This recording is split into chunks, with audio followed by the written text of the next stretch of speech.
అందరికీ నమస్కారం. శబరిమలై ఆలయ నిజాలు, అయ్యప్ప స్వామి కన్యస్వామిగా ఎందుకు ఉన్నారో ఈ వీడియోలో తెలుసుకుందాం. ఈరోజు మనం తెలుసుకోబోయేది అయ్యప్ప స్వామి ఎవరు? ఎందుకు ఆయన కన్యస్వామిగా పూజిస్తారు? శబరిమలలో పాటించే నియమాల వెనుక ఉన్న నిజాలేమిటో ఇప్పుడు తెలుసుకుందాం. ఇది కల్పిత కథలు కాదు. ఇది సోషల్ మీడియా మాటలు కాదు. ఇది శాస్త్రాలు, పాత గ్రంథాలు, శబరిమలై సంప్రదాయాల ఆధారంగా ఉన్న నిజాలు. చివరి వరకు చూడండి. ఎందుకంటే చివర్లో చెప్పే విషయం చాలా మందికి తెలియదు. అయ్యప్ప స్వామిని హరిహర సుతుడు అని పిలుస్తారు. అర్థం ఏమిటంటే హరి అంటే విష్ణువు, హర అంటే శివుడు.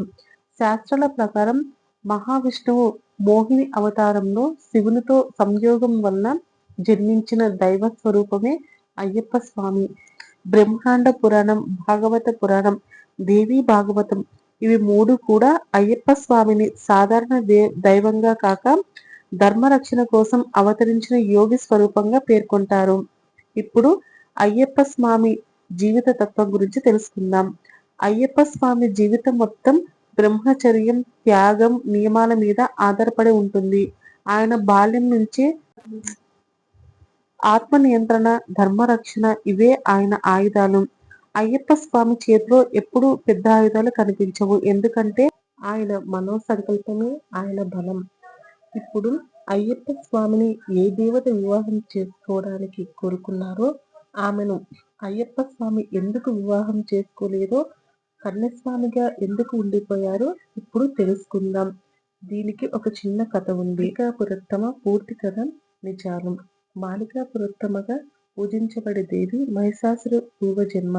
మహిషాసురి అంటే మహిషాసురుని సోదరి. ఆమె తీవ్రమైన తపస్సు చేసి శివుని దగ్గర వరం పొందిందట.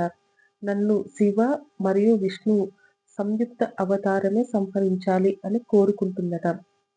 ఈ వరం వల్ల సామాన్య దేవతలెవరూ ఆమెను జయించలేకపోయారు. అయ్యప్ప స్వామి చేత మహిషాసుర సంహారం ఎలా జరిగిందో ఇప్పుడు తెలుసుకుందాం.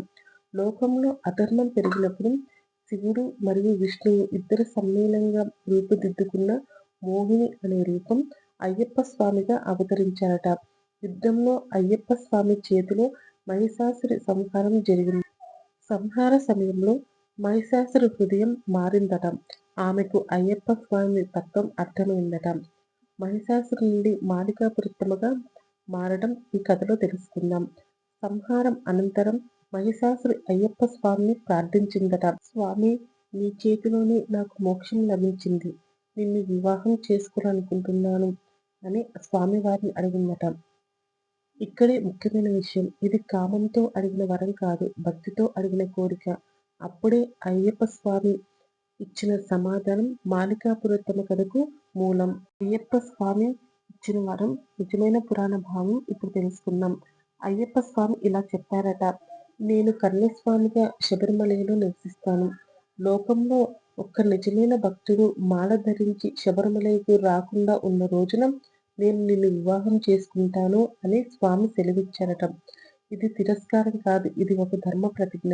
ఈ వరం తర్వాత మహిషాసురి మాలికాపురోత్తమగా మారిందట. మాలికాపురోత్తమ ఆలయం ఎందుకు వేరుగా ఉంటుందో ఇప్పుడు తెలుసుకుందాం. ఇది చాలా ముఖ్యమైన విషయం. మాలికాపురోత్తమ ఆలయం శబరిమలలో అయ్యప్ప ఆలయానికి దగ్గరగా ఉంటుంది, కానీ ప్రధాన ఆలయానికి ఎదురుగా కాదు. ఇది వివాహం జరగలేదని సూచించడానికి కాదు. ఇది అయ్యప్ప స్వామి బ్రహ్మచర్య వ్రతానికి గౌరవ సూచకం. భక్తులు చేసే సంప్రదాయం ముందుగా అయ్యప్ప స్వామి దర్శనం, తరువాతే మాలికాపురోత్తమ దర్శనం. ఇది ధర్మ పరంపర. మాలికాపురోత్తమ సర్వరూపం నిజమైన అర్థం. మాలికాపురోత్తమ అంటే విఫలమైన వధువు కాదు, విరహ దేవత కాదు, ఆమె త్యాగానికి అంగీకరించిన శక్తి. అయ్యప్ప మాలికాపురోత్తమ వివాహ రహస్యం గురించి అనేది అది నిజమా అబద్ధమా ఇప్పుడు తెలుసుకుందాం. పూర్తిగా అబద్ధం. ఎలాంటి పురాణ ఆధారం లేదు. శబరిమలై సంప్రదాయాలకు విరుద్ధం. ఇలాంటి కథలు వ్యూస్ కోసం వచ్చిన కల్పితాలు మాత్రమే. నిజం ఏమిటంటే అయ్యప్ప స్వామి నిత్య బ్రహ్మచారి. మాలికాపురోత్తమ భక్తి శక్తి స్వరూపం. కన్యస్వామి భావం, మాలికాపురోత్తమ పాత్ర ఏమిటో ఇప్పుడు తెలుసుకుందాం.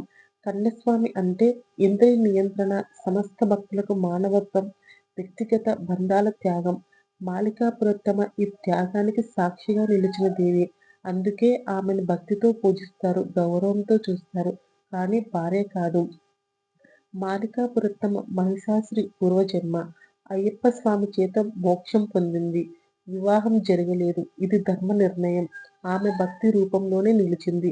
శబరిమలై సంప్రదాయం ఇదే నిజం. ఈ వీడియో మీ హృదయానికి తాకి ఉంటే అయ్యప్ప స్వామి కృప మీపై ఎప్పుడూ ఉండాలని మనస్ఫూర్తిగా కోరుకుంటున్నాను. మేము వ్యూస్ కోసం కాదు, నిజాలను మీ వరకు తీసుకురావడానికి ఈ ఛానల్ చేస్తున్నాము. మీరు మాతో ఉన్నారంటే అదే మా బలం. వీడియో నచ్చితే లైక్ చేయండి.